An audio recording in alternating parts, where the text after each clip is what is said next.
So welcome everyone to this workshop. I'm Julia, the creator of Thrivers, and this is really exciting because this is the workshop where we check in with our wellness so we are able to perform to our best, and also for all of those around us too. Today we are going to be doing a bone broth workshop, but also starting with a yoga for digestion. But firstly, I would love to introduce Laura Lum, who is tell me if I get this right, a psychologist, a nutritionist, a naturopath, a research scientist, and the first certified GATS practitioner. There might be a few extra ones. Well, thank you so much for joining us today. That was an absolute pleasure. This is such an honor. So thank you for asking me to join. And what a pleasure to be talking about in the wellness section of your program, because I'm so passionate about health and all aspects of that. And what's fun today is it's so dynamic. We get to do it together and do a little bit of movement and then replenish afterwards with the nourishing broth. So I'm looking forward to it. Exactly.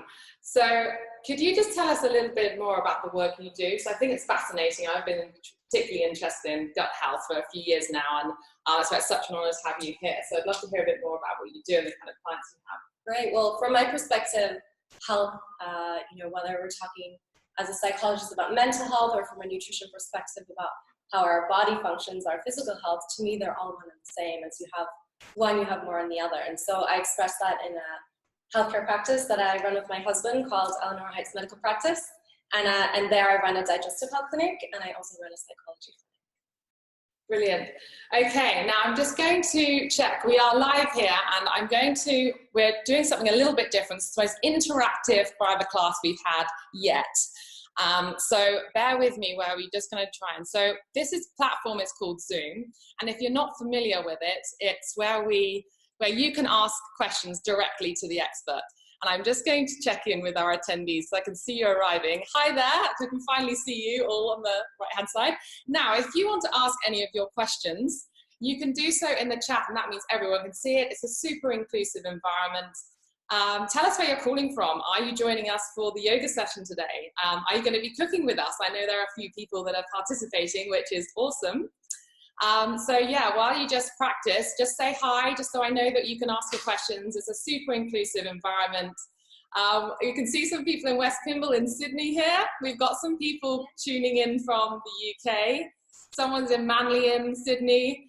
And then we've got a couple of people from New Zealand. That's brilliant. Welcome. We're so glad to have you here.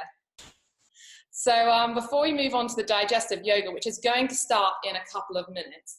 Now, Laura, do we need anything for the yoga sessions? Well, the way I thought about it is, especially for most of us, the idea is if you can practice yoga every day, just a little bit for your digestion, then it has enormous benefits, not only for reducing bloating, but also for toning the abdominal organs that hold all your digestive organs together. So I'd really like everyone to just be able to do it in the clothes that they're wearing. But obviously, if you're wearing a beautiful pencil skirt and you've just come home from work, you might want to change it to something more comfortable. But generally, it's something you might be able to do even on a break at work. And probably the most, and you might want to find your wall, because we're going to be doing a pose at the end where I'll teach you about doing sort of an abdominal massage to help with digestion, and you will be putting your legs up the wall. You can also find a piece of furniture like a sofa or a chair or a table. Brilliant. So we're going to be doing that in 1 minute's time. Now I just want to give you a brief overview. So we're going to be doing the digestive yoga for 10 minutes, and then we're going to be moving to the kitchen in this gorgeous space that we've got here to do the bone broth.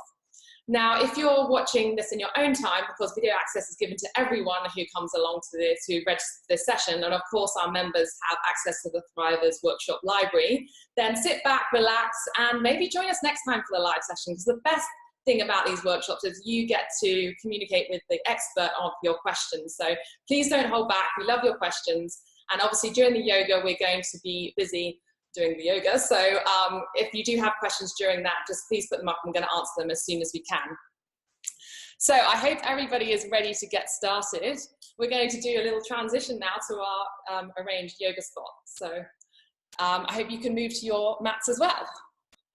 All right, let's move. Let's go. It's really great to see everybody popping up on the screen as we're speaking. It really is lovely to connect that way from so many different spots. Okay. we've got a few little helpers here. All right, amazing. Okay, so I'm not that, but to be honest, yoga is something that's on my New Year's goals list. So I'm not super flexible right now. So I hope this is going to be a good one for beginners. Yeah, and this is great, right? This is great feedback. It's really interactive, so you can just fire away questions. And what's great is you haven't done much yoga, so it really is yoga for everybody, and it would be great to have your questions interactive as well with it. Yeah. So in terms of the postures, for those of you who have done yoga, you'll recognize a few. And some of the other ones are actually taken from a digestive healing practice done in Ayurvedic medicine called Shaikha. So they're a little different, and we're obviously not going to do the whole series of Shaikha because that's really something. It's actually a series of postures that you do, twists and turns, that you do first thing in the morning after drinking a formula, and then you replenish your cleansed digestive tract with mung beans and basmati and turmeric. But that's definitely something you do with a practitioner. Okay. This is more for an everyday. Some things actually tone our digestive organs and get them moving and reduce bloating and generally improve our tone. So yeah, it sounds amazing. Okay, so as with everything, and of course from my perspective, specializing in mental health, so it just gives us all a chance to settle. I'm not sure anyone else has been rushing around like we have with setting up, but if you just close your eyes on the right, what we want to be doing is just focusing on slowing the breathing. And actually, I was just reading today about how when you slow your breathing, you actually activate growth mode in your body. And when you're rushing around, you're actually in almost emergency mode, and you're not actually repairing tissues at the same rate. So what we're really focusing on here, of course, is more effective digestion. So as you close your eyes and you just start to notice your breath slowing, you'll also be activating your rest and digest system, so your parasympathetic nervous system. So if you just start to pay attention to your environment, maybe first physically feeling the support of your mat underneath your sitting bones, noticing the temperature around you, any breeze blowing against your skin. And then starting to notice any noises in your environment. Seeing if you can draw your attention to the farthest away noises. And just taking a moment to notice your feelings. Noises that you like.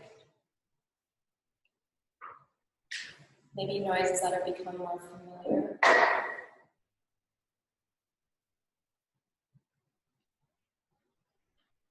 And then last part of the breathing is to, of course, focus specifically on our breath.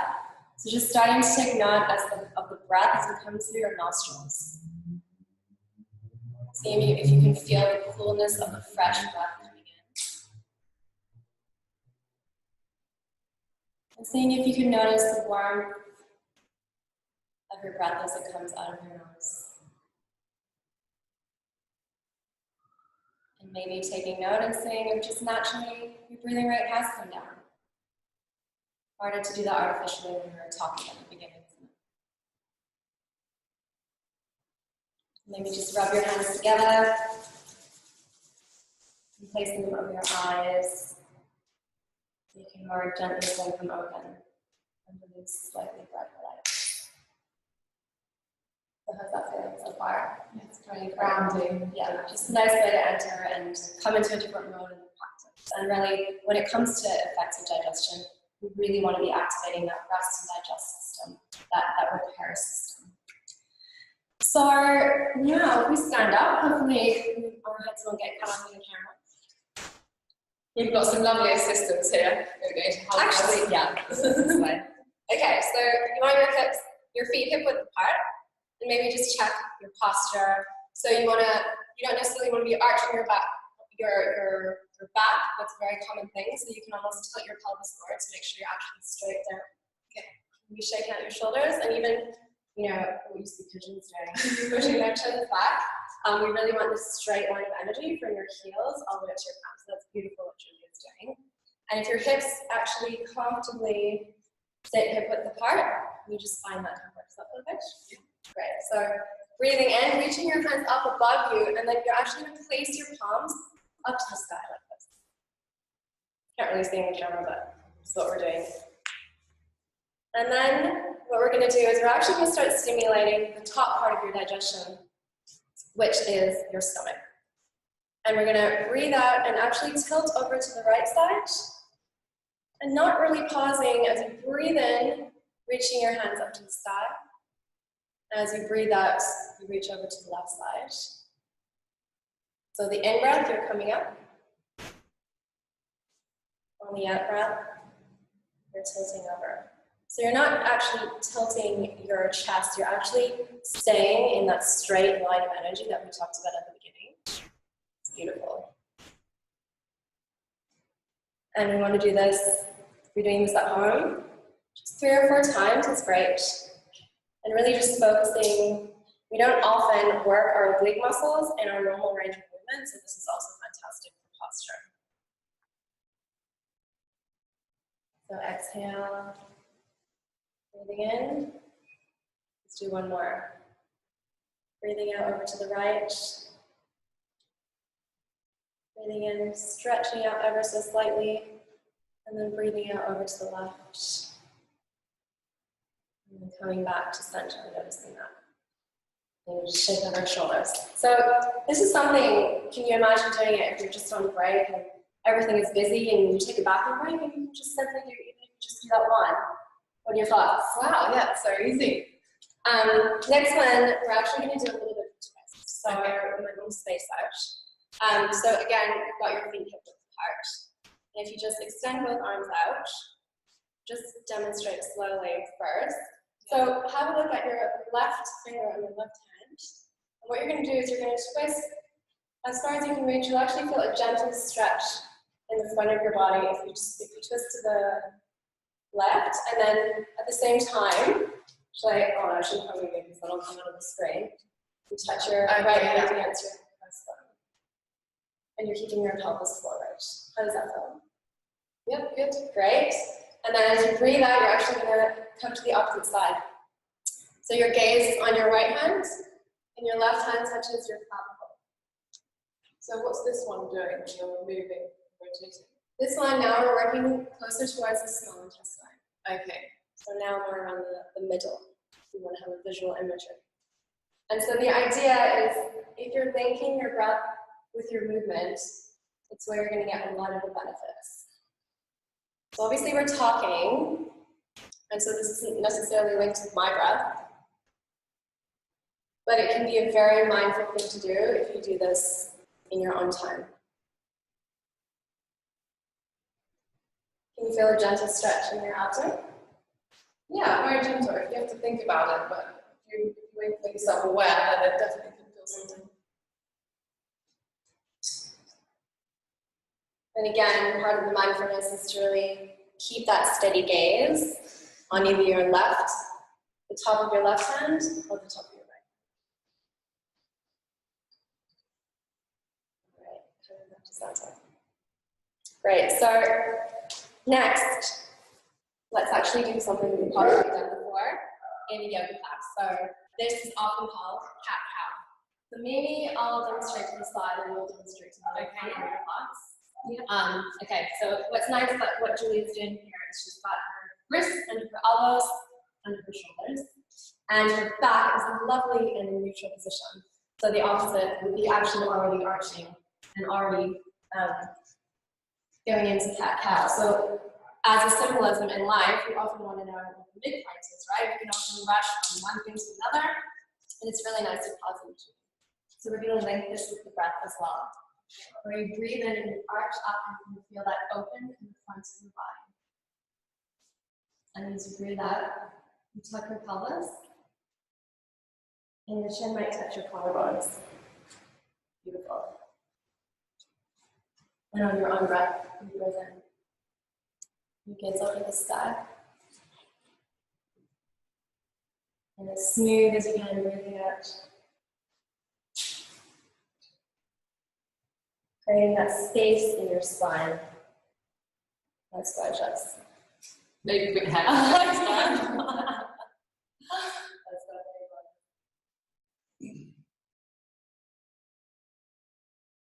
How does that feel? Yeah, I love that stretch in the This back. one's such a lovely one for the tummy as well, isn't it? Yeah.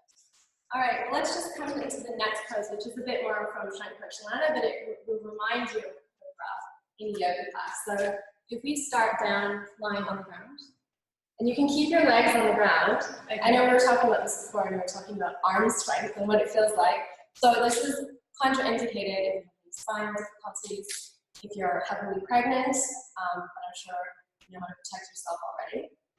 So the idea here is you're actually working into the large intestine. Again, linking with the breath. So we breathe in, and as you breathe out, you're actually going to bring your shoulders towards the mat and try and lift in your left ankle. See it? Yes, just about. And you feel a gentle stretch down now in your lower abdomen? Yes. Right. So breathing in, coming back to center. Breathing out, this time gazing over to the right ankle. I love this stretch. Just following your arm back. If it's really hard and you're not used to having your arms supporting your upper body, you could actually do this if it makes it more comfortable. As long as you're feeling the benefits, that's really what we're looking for. It's not about getting into a specific shape when it comes to this function. Does that feel good? It is. Are you supposed to fit it in your lower back at all? Or is it? We don't really want to be emphasizing the lower back there. Not now. Yeah, okay. So maybe this is more comfortable for right now, for this moment. Great. And then coming back to center. And here's where we're going to need the wall. So we've got this beautiful stone wall here. So you don't have to bring your sit bones right up to the wall. You can actually have your legs at an angle. This is a really nice thing to do when you just, well, before you go to bed. I don't know. I love this one. I never did it in the practice. And yeah, it feels really good. I've actually been noticing when I'm lying down on the mat before I go to sleep, just doing that little, well, you're going to do the movements anyway. Yep.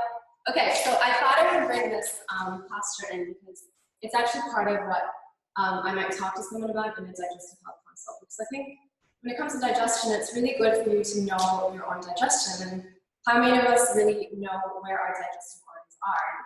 There's actually a lot of things we can do to help stimulate effective digestion and detoxification. And a nice way to think about it is we actually trace the shape I love. So as in I, and then L, and then here. But you would first put your hands on your belly button, so that's your small intestine. And you would just jiggle it really, really gently, just stimulating. You might do that for a few breaths.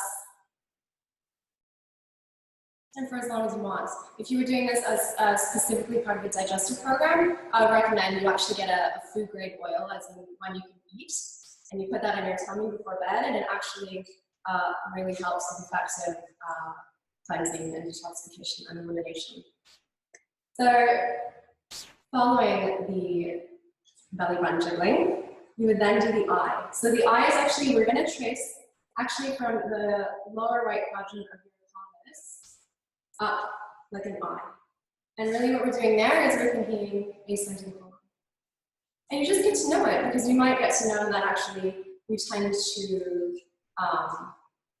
be more inflamed on that side. It's really your abdomen and you simply get to know that. So you might actually trace the I, part of I love you, 2 or 3 times. And then the L actually is going to be upside down. So you're going to trace up and then across. So here we're thinking transverse colon. And this is really to get a better visual imagery as you're getting to know your abdomen if you don't do this massage very often. Does that make sense to do the L if it's upside down? Yeah. Yeah. Yeah. And then finally, the U is to actually trace the whole thing. So you're going up and then down for the descending colon. And that is actually tracing most of your large intestine. We started with the small, the jiggling, and then we did the I love you, and we were tracing the ascending, transverse, and descending colon. And in the meantime, what we've done is we actually lying down immediately activates your parasympathetic nervous system, your rest and digest. So it lowers your heart rate, it'll be a lot calmer already. And I like, again, there's always symbolism in every post for me. So symbolically, I think we can often feel in our culture that we have to do a lot of things, and we're encouraged to be independent and not always necessarily ask for support. And in this pose, we're actually getting a lot of assistance with the flow of gravity, the lymphatic drainage, and any blood that's pooled in the legs to actually come and circulate. And so it's nice to actually focus. You're actually being supported by the ground right now. And you're being supported with your lymphatic flow having to So that's good. So that's a good, what is that? 6 postures that we can do. And if you were gonna pick and choose, you know, if it's just before bed, and maybe it's just that one, which is like shavasana with the legs against the wall and it's a massage. Or maybe you're on a break from work and you're actually working your side to side. You're having your pose. Yeah, amazing. It's because we did this in the practice, and I've actually been doing it, the lying down one, and actually been giving my stomach a bit of massage, and found that it's really comforting. That's great. And also, do you feel like you've got to know your own personal digestion? Yeah. Because you can actually feel your digestion more. If you go and drink loads of water, you'll know because there's a little balloon in your tummy before it's been absorbed into your body. So it's great to consider that. It's very soothing. And also getting that stress down. You have a busy day. Absolutely. Just lying down. Yes. Lying down's the best. I was thinking that earlier, that if you ever feel really, you know, or if you have an argument with someone, just like get yourself to lie down and then have a discussion. And actually, you'll probably do that. Brilliant. Okay, how is everyone feeling? We're going to be doing a little transition to the kitchen now, but while we're transitioning, then please tell us how you feel. Do you feel energized? Do you feel hungry? Do you have to cook a bone broth? However you're feeling, let us know, and we're going to be doing a transition to this amazing space, which we're going to get a little sneaky peek of as we go to the kitchen. So we'll look out for your questions, but yeah, if you've got any questions about the yoga, please put them up in the chat and we'll answer them in a second. Okay, let's go.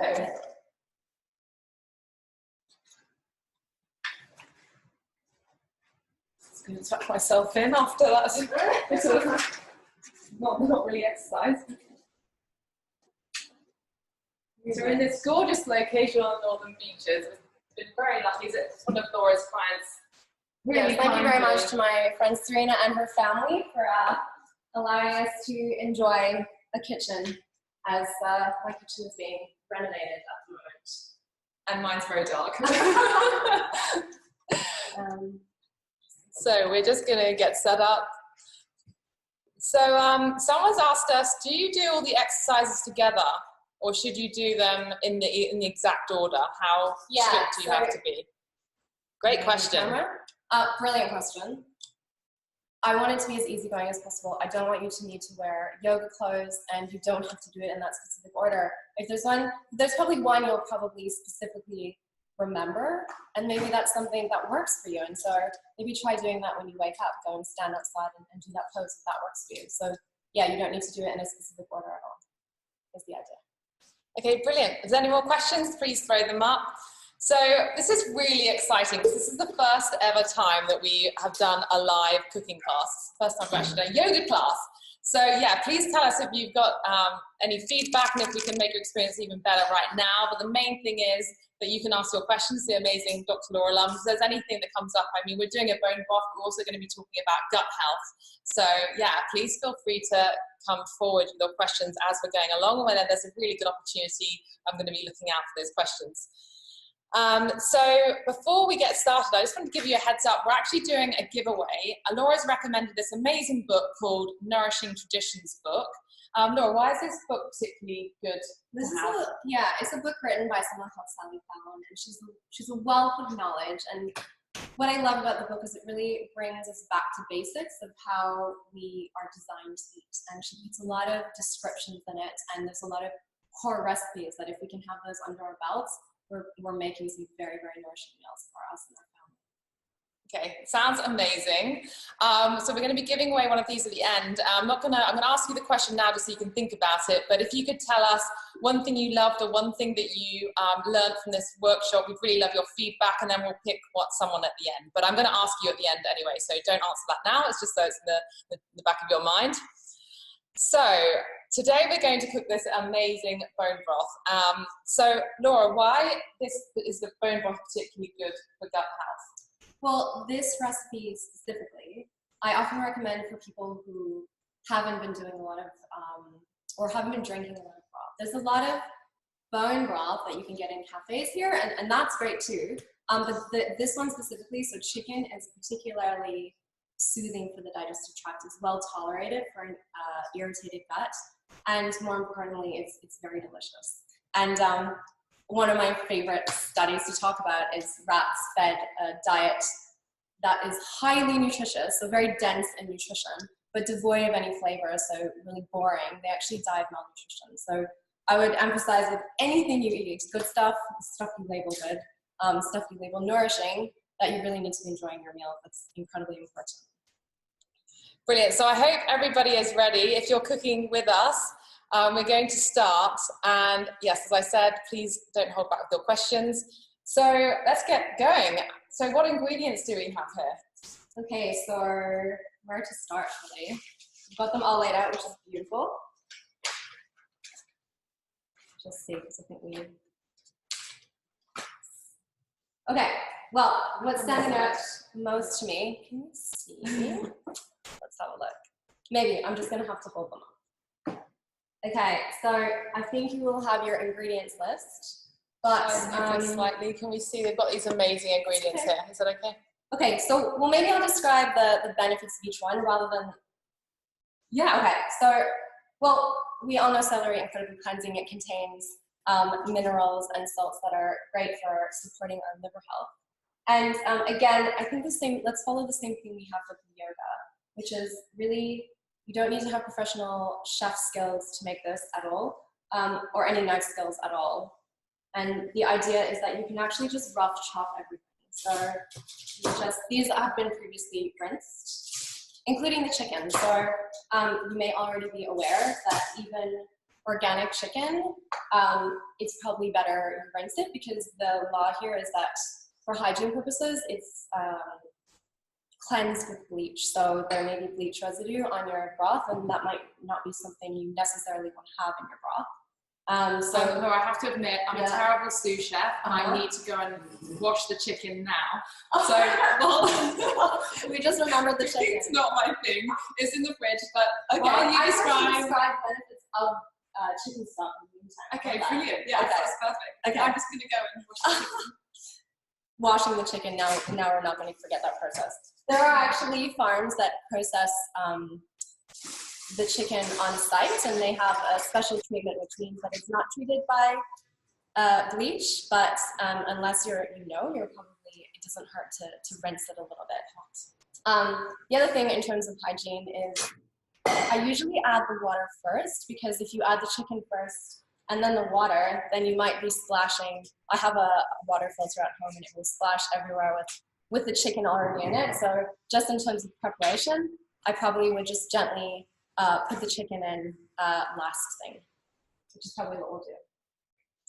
So what is the whole name of the workshop, the gut-brain access? What is a healthy gut, and how can we... So I'm just trying to do two things at a time, really terrible at multitasking. Okay, so healthy gut, we could probably talk this whole time about what a healthy gut is, but I think in a nutshell, way back to, I think it was 560 BC, Hippocrates says, all disease begins in the gut. So you probably heard that saying. And even if you fast forward to today, I think it's Dr. Alessio Fasano says something funny, and he says, what happens in the gut, it's not like Las Vegas. What happens in the gut doesn't stay in the gut. It actually has ramifications throughout your whole body. And the reason for that is because the gut is a key seat of our immune system, our immune function. So if something happens which disrupts your gut, so whether it's okay, here we have the chicken added first, that's also possible. We'll just add the water really carefully. So where was I here? So in terms of the importance of the gut function, there are a number of things that can damage your gut. So if, chronic unrelenting stress over a long period of time is, one of the subtle, insidious ways that your microbiome can be affected and your gut health can be disrupted, but obvious ones are antibiotics, some medications, illness. All of these things can actually disrupt your gut health. And if that happens, in terms of what happens when the gut doesn't stay in the gut, the ramifications, we know that 80% of your immune system is seated in the gut, so you might find you're more prone to chronic infection. Some people start to present with more skin conditions, eczema, acne, psoriasis, brain fog, so that of course mental function, that's something I work with a lot. So if not your everyday condition like more headaches and waking up and not feeling, not having enough of the neurotransmitters that are produced in the gut, like dopamine, you're sort of get up and go and feel inspired. You may be more predisposed if your gut health is not in order to depression and anxiety and OCD and ADHD and some mental health conditions. But the good thing is that there's a lot of things we can do to improve our gut health, and that's what we're talking about today. Yeah, it's really fascinating. I could actually listen to you all day about this topic. So now you have your amazingly prepared chicken. Yes, so we've got our beautiful chicken here, now rinsed. And so we're talking about the celery. So the idea is really don't fuss about it too much. You can place it nice and pretty like we're going to do around the chicken. And what about the end parts? Yeah, I would include the end parts. So actually sometimes I don't get through my whole celery, or I'm actually trying to grow celery from celery at the moment. And so I end up with a little bit in between that's a little tough.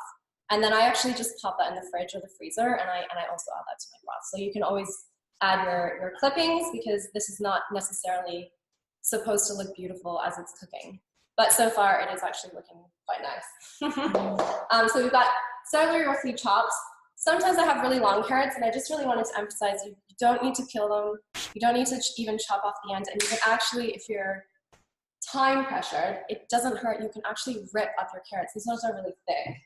So essentially, it's not about it cooking evenly. If you're actually going to be using carrots, you might actually chop them really nicely. But you can, it's the same thing, rough chop these ones, and that's absolutely fine. And what is so great about carrots? Well, carrots chock full of vitamin A in the form of beta carotene, which your body does have to convert. But my favorite thing about carrots is they add that beautiful, sweet, rich flavor to the broth, so it makes it really, really delicious. So actually, when you heat up your broth, when I heat up my broth, I almost always add more carrots than I eat the carrots, because it tastes absolutely delicious. Brilliant. Okay, so I've got to choose these ones. Oh, you should choose the big side. Okay, I'm choosing the big pieces first because we'll place them in. So leek, incredibly nourishing.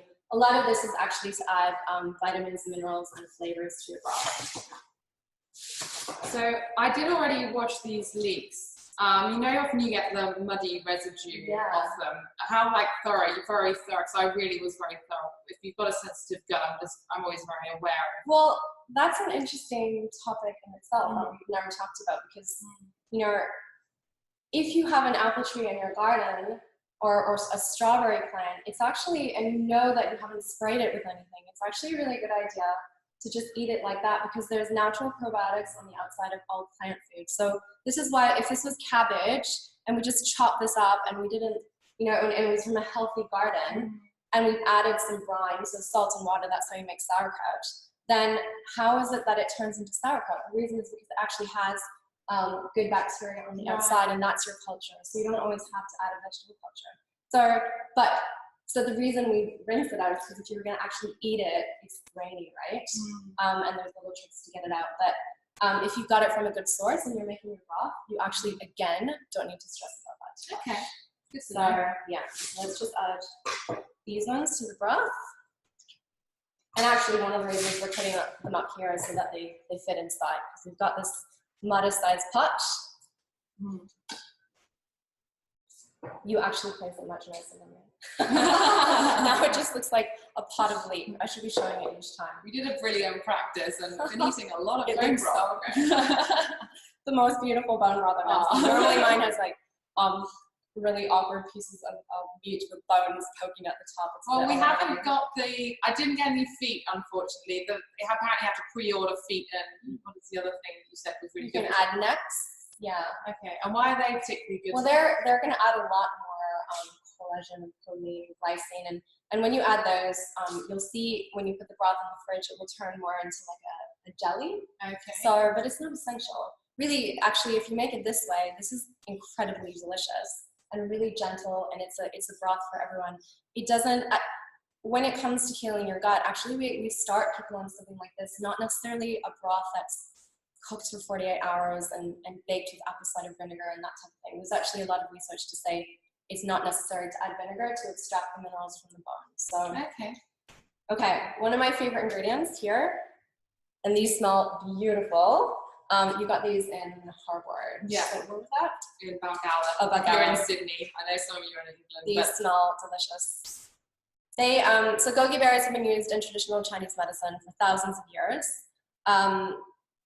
I often think of goji berries for eyesight, actually, which is what I was taught when I was learning more about Chinese medicine. But actually, mostly they've been used in Chinese medicine to boost energy levels and to fight depression and anxiety. So actually, when you think goji berries, think antioxidants, fighting low mood, and actually improving your gut health. They actually pacify your bowel function. So we're going to add quite a few of these. I didn't actually realize how nutrient dense they were. They're not like my usual go-to, to be honest, but now I know that they're so good. And they're so tasty. They're not too sweet either. No, absolutely. And you can add these to plenty of other recipes. And they, as you can see, they add this delightful, playful color. Next is star anise. So when you think star anise, think infection fighting. So there's actually a compound in star anise called shikimic acid, and that is a compound in a drug called Tamiflu. So it's full of antibacterial, antifungal properties, antibacterial properties.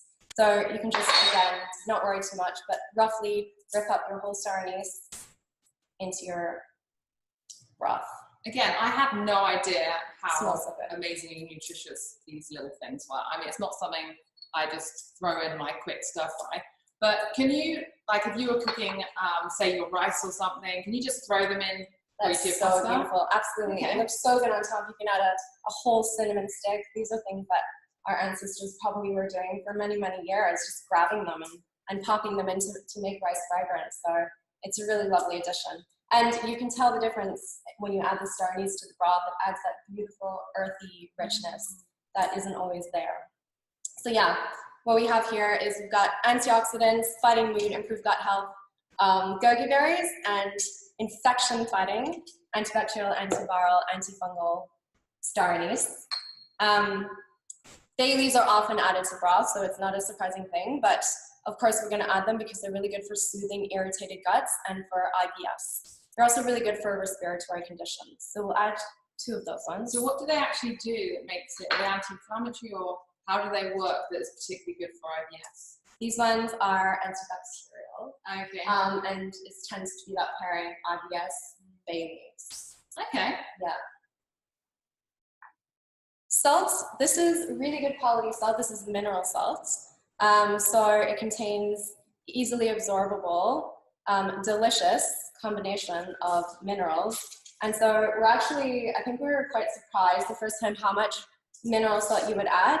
But if you think about oral rehydration solution, there's actually a lot of salt in it. And so the problem, if you have like a Domino's pizza, the next day you wake up and you feel really thirsty, but actually if you made the same pizza at home and you added something like this, do a little experiment, see if you wake up feeling absolutely parched. And it might be that you're not, because actually your body can keep its balance more, because this actually contains the whole profile of mineral salts in it. Wow. Yeah, I know we talked about it again before. I mean, I feel so privileged that I've had Laura to do practices with. It's really just so sleepy. I can get some advice. But no, seriously, especially in Australia right now, it's the summer and it's very hot. And so you do get more thirsty, and just by adding some of the salt to the water instead, especially when I go for runs in the morning quite often and coming back and just having a little pinch. Before I'd be always thinking, oh, it's too much, I'm having too much salt, try and cut it down. But that's actually been very effective. Brilliant. Yeah. That's so good to hear. It's nice to think rather than water, we're thinking hydration. You're nourishing your body through your hydration as well. So add a little bit more. Tastes fantastic. These are very exciting. Again, beautiful smelling whole black peppercorns. Again, used in Ayurveda for centuries. Think of peppercorns as a bioenhancer. So for those of you who like turmeric lattes, and I think you do. Yes, I'm massive turmeric latte fan. the reason we call them a bioenhancer is they actually contain piperine, and that's the active constituent of the black pepper. And when that's added, it actually helps extract, or it increases the bioavailability, which means your body's ability to absorb specific nutrients. So with turmeric in your turmeric latte, it increases the bioavailability by up to 2,000%, which is fantastic. Wow. So let's add a few of those. And again, it's also balancing the flavor. So when things like turmeric, do you have to add things like pepper, or is it just heating them up can also activate the nutrients from them? I think it's all the above, and it's also adding the oil. You need oil to often absorb some of these nutrients. So the turmeric latte will have fat in it, whatever milk you're adding, and the whole concoction is incredibly nourishing, as well as our bone broth. Very, very nourishing, very delicious. Brilliant. Just quick question about the salt. How do you pick a good salt? Okay, so our good salt choices are Himalayan sea salts, macrobiotic sea salts. Himalayan salt is not sea salt, is it? And I have a collection of a lot of different salts, because after a while you want to try lots of different ones. So there's actually a place in Thailand I went with my husband that had a salt sommelier, and I think they had over 40 different salts that you could try. Wow. But really the key is, if it's iodized salt, look at the container. If it says iodized salt and anti-caking agent, that's actually aluminium that builds up through your blood-brain barrier. It's not a good thing. Why do you need to add anti-caking agent to your salt when you can actually have salt in its whole food form? So essentially any salt in its whole food form, generally sea salt and Himalayan salt, macrobiotic salt, those are safe choices. Someone's asked about the peppercorns. Do you still get benefits if they're already crushed? Yeah, you have the benefits if they're already crushed. I find black peppercorns really strong. So the only thing is, if you crush it, you're gonna have more of the fine powder in your broth. So if you like that, then absolutely go for it. I'm a big promoter of having everything as fresh as possible. So the only other thing, and it's not the end of the world, is if you have the black peppercorns, then it has more of its natural oils intact, because unless you ground the peppercorn yourself, then it might have been ground a bit before. But really, being a psychologist and GAPS practitioner, I can't emphasize not stressing enough about our food, because that's a whole other part of the process. We can stress a lot about these things. So if you've got black pepper and it's already crushed, then add that. That's going to be fantastic. It's just that it will taste stronger. Finally, I've got this bouquet of parsley. I'm kind of holding this to the side because this is so fresh and beautiful. And I just wanted to add that another option you can do is, so what we're going to do is we're actually going to cook this until the meat on the chicken is soft enough to pull off with a fork or our fingers. And then we take that out, and then we recook the rest, which is actually more of the bone broth component. So that's the joints and connective tissue and the skin. And so just want to say that you have the option as well to add the seasonings later. You could add the salt later, you could add the bay leaves, the parsley, certainly could add that later.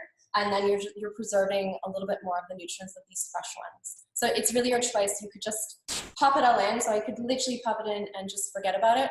Or you could take the meat off the bone, which I'm going to show you, and then pop it in after when you re-add everything. So that will make more sense probably when we do it next. Yeah.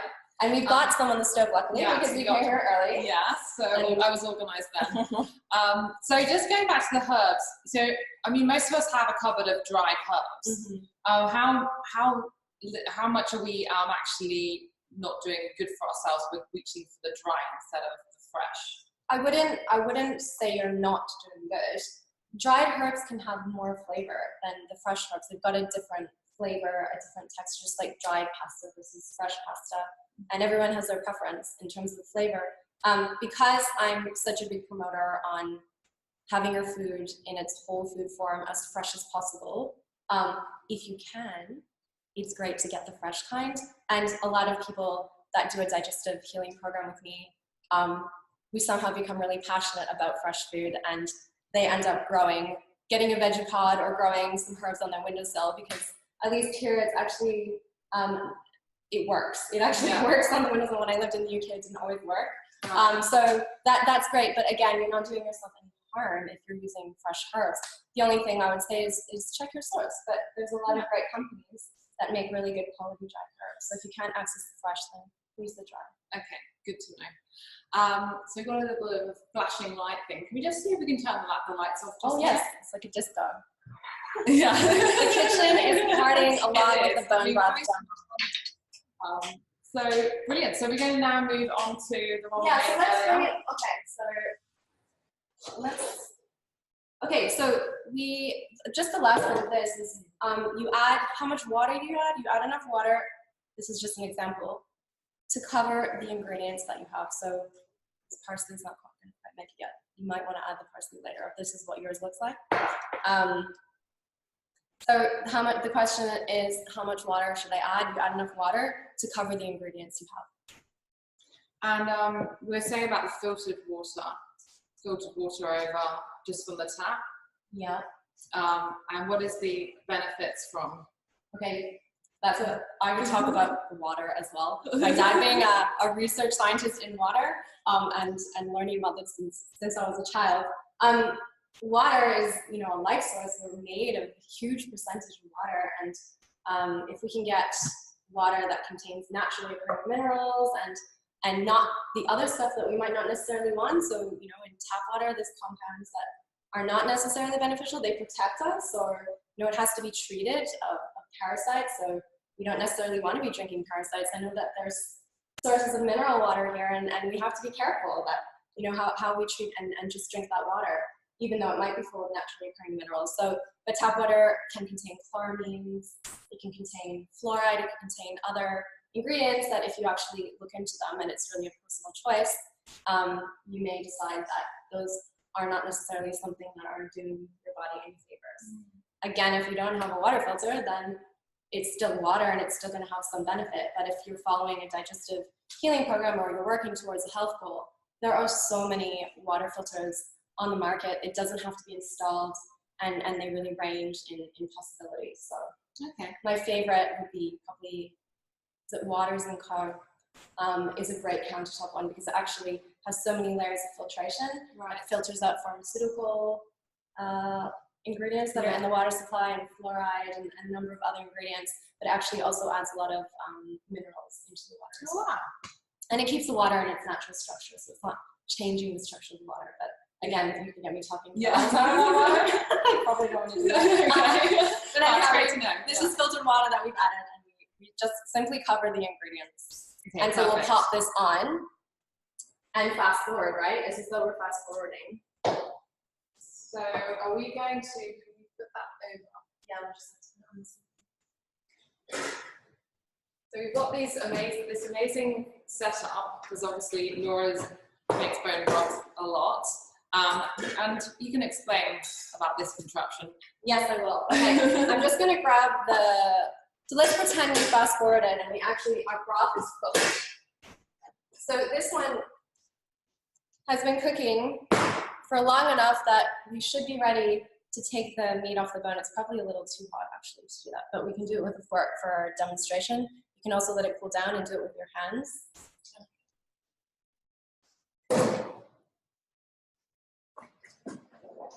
So let's get some forks. And some tongs. Yes.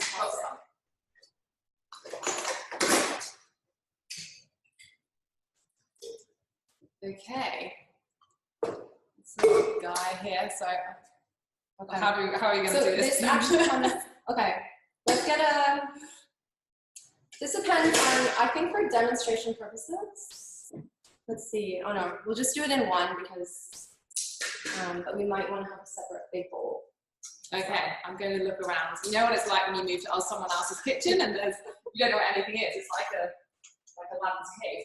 Okay, I'm showing this bit because I think most people feel comfortable getting ingredients and putting them in a pot and heating them up, but it's a totally different story what you do with it afterwards. And I've actually had clients who ate it in this form and thought it was really gross, and that's a shame because you probably want to do this in-between stage to make it nice.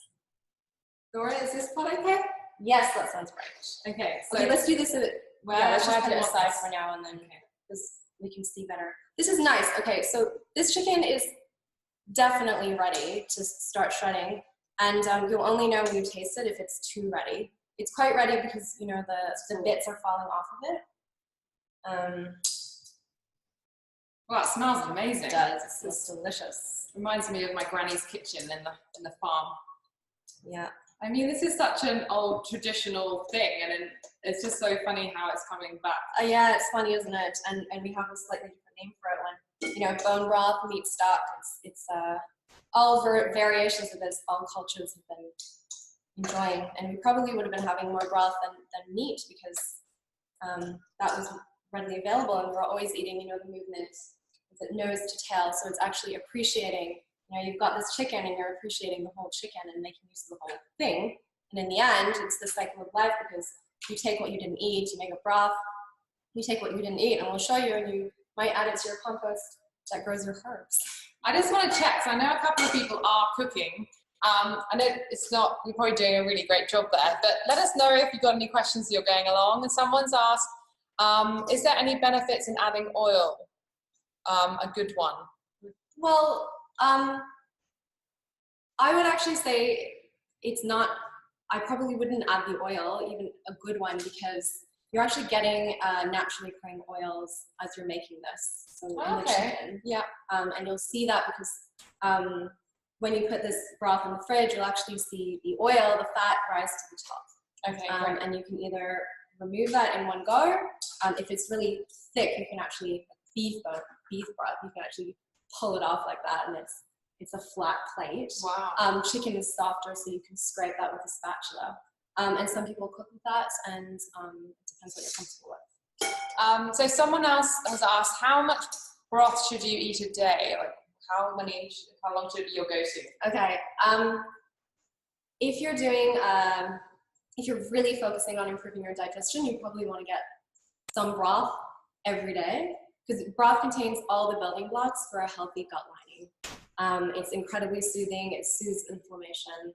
But if you're healthy, then I know when I used to work for a Korean company called Samsung, we actually had broth in the afternoon. It was from a vending machine, but the idea is, you know, that's actually a really nice thing to have mid-afternoon.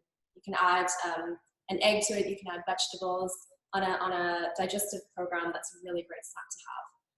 One thing I would say is you don't have to force feed yourself broth. So sometimes I have clients say, oh, I'm just really sick of having it. But actually, you don't have to have a huge bowl of broth. You can cook something in the broth. You can heat up your vegetables in the broth. If you're at a, you know, if you're eating rice, you can cook the rice in the broth. There's lots of possibility. And that's great for kids too, who don't necessarily want to have a mug full of broth or have a big soup bowl. Yeah. Yeah. Okay, one more question. Just for our audience, are we coming to time? Okay. So one more question. The stock you can buy in the supermarkets, you know, you've got the powdered kind, you've also got the stock in the cartons. How good or bad are those? Okay, so it's in level of, so trying to stay relaxed about this, in level of preference, it's actually, and this is the whole idea behind showing this process, is actually something you can fit into your routine to make this, because this is where you quality control your ingredients, and it makes it incredibly cost effective too. Next best option is there are some good butchers who sell it. They make it, they've got lots of bones and they make it, and you can get that. Airing into the, I wouldn't recommend this if your goal is to, is health, is getting something in a box from maybe a supermarket somewhere. Because if you look at the ingredients, some of them actually don't even contain any real chicken stock or meat stock. And they also contain a lot of ingredients that we don't want. So they might have that iodized sea salt. They would have flavor enhancers. How is it going to get preserved? This one, we're going to talk about how to preserve this. How do they preserve it in the supermarket? Do you want those preservatives in you and your family's meal? So on a digestive healing program, the commercial broths are definitely not recommended. Okay, yeah, really great questions. Please feel free to add them as we're going along. We're coming into our last, well, we've got 20 minutes or a bit less because we've got to wrap up. But yeah, please hold back. Don't hold back even. Great. Okay, so where do we leave off? This one, ready to actually take the meat off. Why do we take the meat off? We take the meat off because it's the perfect texture to eat and enjoy. If you cook it for any longer, it will become overcooked. Let's put it in the red. So you can see it doesn't, afterwards you can shred that and you can add that to your recipes. I'm only going to do this as a demo now, actually, so it depends how much time we have. Because and it's very hot. So you can do this with your fingers. It's really just pulling off like bone. Yeah, so this is beautiful. It actually looks like by accident we got this spot on. So, okay, so what do we have left? I didn't fully take this off. It's going to take longer to do, but you get the idea. Is afterwards you can, so yeah, we've got the bones in here. If you're cooking this, you'll have, this is what it should look like. Yeah, so we left with bones and some really, really tiny ones and skin and connective tissue. And what you're going to have in here is the beautiful poached meat. I don't know if you can see that. It's just on the edge of the camera. So just one thing. So people have just got the prep start and they want to put their bone broth on. What's the timings? Oh, okay. So this one we've had cooking for about an hour and a bit. So you can check on it if it's your first time, and you can check maybe check between the leg and the breast. Is that starting to come off? That's probably when it's ready to come out, and you'll know because it actually looks like that. Yeah.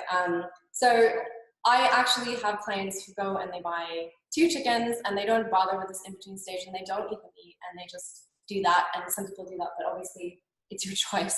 I actually think this meat is a beautiful thing to enjoy and use. And so this is why we're taking it off, because you're actually adding it to your recipes and it's incredibly gentle and easy to digest and provides that protein.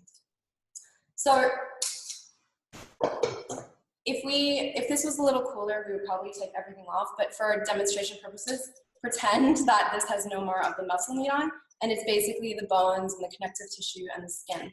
So you're gonna add that back in to your broth and continue to cook it.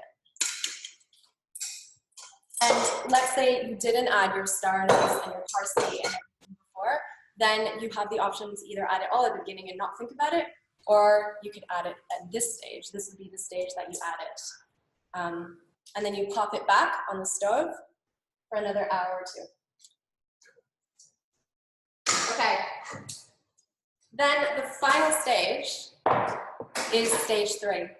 I feel a bit bad because we're going to have a bit of meat. We'll just have to pick that out afterwards. But what I really want to demonstrate, okay, so this stage 3 is often what I find people consider the most arduous, complicated, and messy. Messy is what I often hear. But I actually think that it doesn't have to feel necessarily so messy. And this is my preferred setup, and you might find your own setup. But this is a glass bowl that I bought from Glass Lock. I like them because they have so many different sizes, and you can tip it upside down and it doesn't come out, so it keeps it very airtight. So it's amazing lid. So it keeps it fresher, and it comes with this lid that clips on. And can you just quickly talk about the importance of glass and plastic? So I still even own a lot of plastic, but I'm trying to transfer gradually to glass. Yeah. So plastic contain endocrine disruptors, so they're not so good for hormone regulation. Glass is one of the less toxic sources, especially as it's coming into contact with something hot. So heat and plastic often leaches some of the chemicals from the plastic. It's man-made. Great for many things, but not necessarily good to come in contact with food. And even the BPA-free plastic boxes, there is some research to say that BPA-free, the formulation isn't necessarily any better for us. So glass is a great option. If you find your favorite supplier of that, this one is a great option. And it's big enough to hold your whole broth, so you don't have to fiddle around at all. So check on our questions. Did you add any more water before the second cook? So we didn't put all the water in just for demonstrations, but it's around 2 liters, or is just to cover. Like, you don't have to get measuring cups out. We happen to have a measuring cup. It's just to cover the broth, the ingredients. That's all you need. And I wouldn't add more water because it's going to dilute the flavor, and now it's got this beautiful, perfect concentration. This one did have the right amount of water though. this is probably a good time to ask. Someone did ask when they were signing up for this workshop. Thank you for the question. If you have got a sensitive gut, should you be drinking bone broth? Okay, yeah, that's a great question. It's a catch-22 because when you have an irritated, inflamed gut, sometimes it's called porous gut or leaky gut. What happens is the food compounds are not necessarily broken down effectively because, you know, our gut flora often do a lot of the digestion for us. We need to build up our microbiome, we need to build up our gut flora, we need to heal and seal our lining, which bone broth does. But what happens if you are already in the state where your gut is not healed and sealed and your gut bacteria is not fully breaking down everything? What's going to happen is some of the particles like glutamine and histamine will exit the gut wall and go into your bloodstream. And then your immune system is just trying to do its job and it attacks them as foreign particles. And that's like an immune response. And I think the conclusion that bone broth is not good from that process is not going far enough, because actually that's why it's a catch-22, because you need bone broth to heal, but you have the bone broth and it causes some immune response. So I think the idea is have a look at everything that you're eating. Let's say you're sensitive to glutamate. Well, have a look at all of the things that you're having that contain that, and maybe try and reduce as many as possible so that you can add just a small amount, like half a cupful of broth, and start to build up so that you're starting to get some of that nutrient. And it doesn't feel like such a catch-22. No. And then eventually as you start to heal, you can adapt to more and more and more, and your gut will become healed and sealed and your microbiome will be flourishing. And there you go, you won't be thinking twice about having as much bone broth as you want. Brilliant. Yeah, great question. Thank you for giving that through. If there's any other gut questions, please feel free to ask them. So the next part. Okay, so this is the third part, right, which is the part that most people find very messy and distasteful. So the second, so we've got the glass bowl, and we've got this, this is actually for when you fry things, and you can place it over top and you don't get oil splattered all over you and all over your kitchen, hopefully. But I actually find I'm most often using it over this bowl. It somehow fits perfectly. It's got the grooves. It's not meant for this bowl. And the whole idea behind this is catching very fine particles. So it might actually catch some of that black pepper. Wrote in about that, so it might catch some of the fine black pepper if you didn't want that in. Okay. And then this is just a standard colander. And this is going to catch the really big pieces. And so what we'll be left with is just a beautiful broth. So I think I brought my... Oh yeah, yes. I'm often reminded that I splash water everywhere. So it's an important step, apparently. So you can just get some of the broth first so it doesn't slash all over the place when you pour it. I can be over enthusiastic sometimes and think, oh, I can get it in the colander in one go. Yeah, it sounds a bit like me as well. I'm much more slapped out. It's just creativity, I think. Yeah, it's when you're just completely into it. Okay. Yeah, you can really smell all those flavors, like the celery and the carrots and the herbs are really coming through. So you can see here, you know, if this one, so this one's had the meat removed, and let's say we've cooked it for another couple of hours, so we've got more of the minerals from the bones and connective tissue, and we don't necessarily want these bits because they serve their purpose. So now I've taken out most of the solid bits from this. So with all those vegetables, once it's cooked for a while, have they lost all their nutrients? They won't be very fun to me, so and they've really served their purpose. Okay. The best thing that they can do, because they're quite broken down, is add them if you have a compost heap, or a bokashi bin if you live in an apartment. We used to live, my grandparents had a farm and they had some pigs, so we'd always save the slops for the pigs. Yeah, and they would last them. Yeah. Yeah, great. There we go, the cycle of life, right? Yeah, exactly. Okay, so you can just then go and do some other things as the broth is, you can see, and here maybe, it's actually drizzling into this bowl. Has anyone cooked a broth? I'd be interested to know if this was very different from what you're used to be doing. It's so great to add all these extra little nutrients. Because I know my granny, we used to make it with just the chicken. So that's like a stock, and you can freeze that and you can add that to recipes. There's so many different variations. This one's designed to provide your meal for the next couple of days. And on that note, preserving it, right? We talked a little bit about the preservatives in supermarket broth and how we're going to preserve this because it's actually fresh, which is what we want. Did I hear you saying a few days ago this is like a Michelin star recipe that all the best chefs use? I'm sure she said that. I would like to say yes. Probably very similar, but I didn't get it from a Michelin star. I got it from clinical textbooks.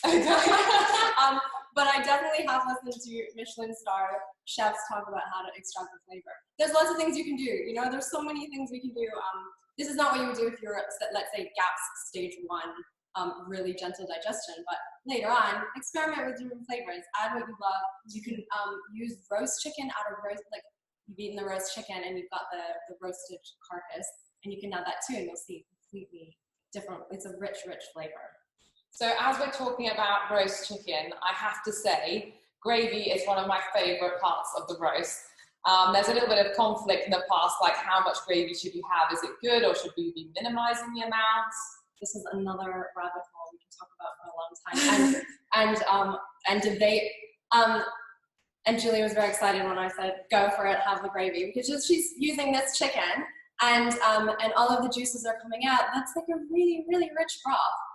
What would be totally different is if then you added a commercial flavor enhancer stock that has a thickener in it, and I know that makes really reliable gravy, but it's not necessarily the same thing at all. So yeah, absolutely, that's exactly what you want to be eating when it comes to healing your gut. Brilliant. So enjoying that. Or having a roast veggies especially. Yeah. Okay, so you can see here we have most of the broth, let's say all of the broth has leaked out of this. So this goes to the pigs or the compost heap. And what we have left here is the broth. So all you need to do is, okay, so you have a few options. You can just pop it in the fridge like this. So pop that in the fridge. And then the next day you can decant it, or right away. It really depends on how much time you have by the time you get to this stage. You can take your ladle again. And I have smaller versions of these. They're square. And I might divide it up into meal-sized portions. And the reason for that is because if I make, so normally when I make it, it actually comes a little higher. I've got a ginormous stock pot. So I'll immediately freeze a good 50–60% because that keeps it fresh. And generally, because I'm such a big, I was going to say believer, I'm very passionate about having your food in as fresh form as possible, I think, where possible, or fermented. And alive, I guess the key is live food, then I would be using this broth for the next maybe 2–3 days. I know some people, you can have it, it's not going to hurt you if you have it for the next 5 to 7 days, that's absolutely fine. But what I would do is you can freeze a percentage of it in meal-sized portions, and you can store either this or meal-sized portions in your fridge for the next week. And here you have it, and it probably tastes delicious. And if you were to heat that up, you could chop up this carrot in a pot and add a couple of ladles of this, and then at the end add an egg, so it's like a semi-poached egg, and a bit of chicken, and chop up some parsley. Plenty of options in terms of. I hope my husband is listening to this, because we're going to be drinking broth all week, or just the next 3 days at least. Brilliant. So that's our broth? That is the broth. Yeah. That is fantastic. Now we're going to be taking a couple of questions, so please. Send them through, but just before, remember we have a question. We're going to be giving away this amazing book. Question was, just tell us if you have any feedback, or what did you love, or what did you learn during this bone broth workshop, or even the yoga. Anything goes, we'd love to hear, and then we'll announce it at the end. So I'm going to take a couple of questions now. We're actually going to be wrapping up quite soon, so if you've got any questions for Laura, please let us know. So we've got a couple that have come through. So the first one, so we had, so we did say about how much we should be drinking. That was one of the questions that came in the beginning. So I think we can say every day. Every day was good. Do I need to make my bone broth at home? So we're saying about the processed. So I hope that answered your question. Thank you for sending that through in the beginning. So someone's asked, so good gut health, is it good for fertility if you're trying for a baby? Well, I think as a rule of thumb, anything that's good for our overall, when we think health, we're actually thinking balance, right? So mental health, balanced mindset, not necessarily the extremes. Physical health, again, balance, returning, becoming, if you have a virus that takes hold, you return to your balance quite quickly. Maybe you don't even present with symptoms and you just carry the virus. So absolutely, bone broth is a huge part of fertility. And yeah, absolutely, you want to be including that. Okay, brilliant. Someone's asked, can you make it without the chicken for vegetarians? Well, yes, you can make a vegetable stock, and if you could actually, because I've tried to find ways to make it, vegetable stock is absolutely delicious, and you can roast your onions and really get that umami flavor that we're getting from the chicken and have a very, very beautiful results. One of the reasons we're making this is because it contains those minerals and the proteins that build a healthy gut lining. So one way you could potentially boost that is to add, if you eat eggs, eggshells. You can crush up the eggshells and add that. Oh my gosh. So there you go. That's really interesting. Thank you for that question. Someone said, if you use another meat like beef, would you use the whole joint with the meat or just the bone? Okay, so really we want a combination. You can just use the bone and maybe roast the bone, it will taste nicer. But I really recommend having a little bit of meat on the bone, some joints, connective tissue, in addition to the bone, so the meat attached to the bone. That's where you're going to get the richest concoction. And hopefully you can get your butcher to chop up the beef in smaller pieces so it fits in your pot. Yeah, it'd be nice to have a variety of those flavors. Are there different nutrients you get from the different meats, or is it kind of similar? Does it matter which ones? Actually we'll get, yes, but the different nutrients will come. You know the expression, you are what you eat. It's actually you are what you eat eats. So if you're choosing beef that's been fed grass and eating a traditional diet, then that's a completely different nutritional profile, a very good one, than a cow that's been raised on grain. Right. Yeah. Okay. So when you're looking to buy like the chickens today, they're free range, no antibiotics, or I checked with the butcher, but yeah, it's really interesting. Yeah, again, there's that gradient, right?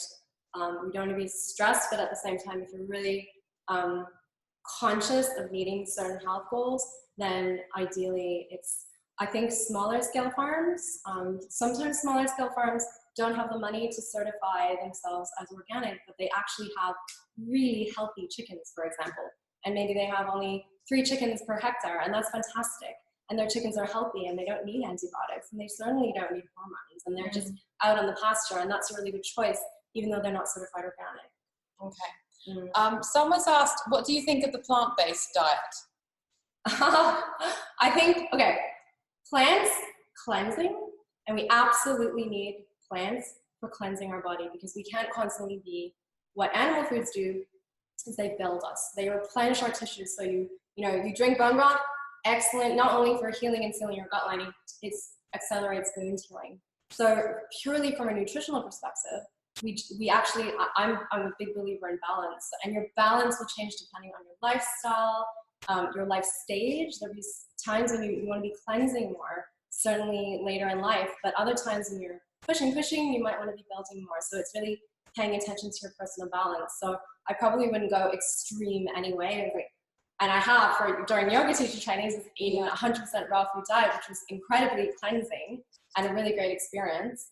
But I think just check in with yourself. A lot of people, they start an entirely plant-based diet and they feel fantastic. And it's great because they are cleansing and their hormone metabolism improves, and it's what their bodies needed. And that's why, one reason from a physical perspective, that they've naturally gravitated towards it. But then check in with yourself again, make a note in your calendar, in 1 year and 8 months time, I just want to check, how's my immune function? How's my mood?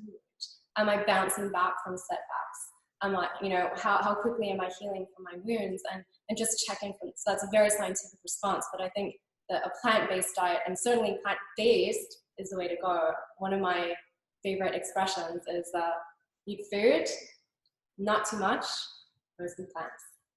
Right, I love that. That's really so interesting. It's such a hot topic Yeah, you hear of people having this controversy, especially online, so it's really good to cover. Thank you, Laura. So we have, wow, we've come up to 8 o'clock already. So someone said, I absolutely love the idea that you can cook another food like your rice in the bone broth. I think that would be really tasty, as well as drinking it. Are there any vegetables you would not advise to add to this from a gut point of view? Yes, that's a good question. Well, if you add the cruciferous vegetables, so try adding cabbage or cauliflower, broccoli, and it's one, your kitchen will smell very different. And there's quite a strong flavor in the broth, so you know, you can, absolutely. If you love that flavor, then why not? Why not? But generally the cruciferous vegetables can be quite strong for a broth. Brilliant. Okay, I think we have a winner for the book. Someone has written in saying that they don't get a lot of time cooking because they're an air hostess, and it's actually inspired them to cook a bone broth because they can freeze it, and actually didn't realize how simple it was, and they're going to get that extra nutrients from it. Yeah. So well done, Susanna. We'll be sending you the book. Thank you so much for giving us your feedback. We're really glad you enjoyed it. So that's it. Thank you so much, Laura, for joining us. Absolute pleasure, and thank you for your questions. That's been really fun. If you have any questions afterwards, just send them through and we can answer them afterwards, right? Yeah, sometimes you don't think of things at the time. So. Yeah, that's awesome. I'm going to be sending out, as usual, the video on Saturday, and I'll also put in all Laura's details, the website, and practice. You've got to practice in height. So if you're in Sydney, yeah, that could be really good to look up. So a little bit about our next workshop is next week, and we have partnered with an amazing woman.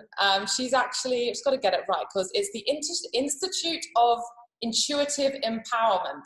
She's called, her name is Sheila. She's the founder of this business, and she's actually going to be getting us in touch with our intuition. So many of us struggle with understanding how to make the right decisions, really tapping into that gut feeling. And so she works with all sorts of incredible clients, such as, I think, film producers who have these great visions for films, and CEOs where they manage so many other people. So we can't wait to get stuck in with that workshop with her, and really understanding what we can do to empower ourselves and really enable us to listen to that gut instinct. So that's next Wednesday. So I really hope you can join us for that. But in the meantime, I just have to read out this question. So I'm going to share it with my colleagues on flights. Digestion is something really important on flights. Thank you so much. That's really lovely to hear. So yes, next week, thank you so much for everyone who's joined us for the live session tonight. And if you're watching this in your own time, sit back, and I hope you enjoyed that as well. And we're going to say goodbye now, and I hope you have a brilliant night or a brilliant morning or day if you're in the UK. And enjoy your broth. Yes, we will be for the next week. Okay, bye for now.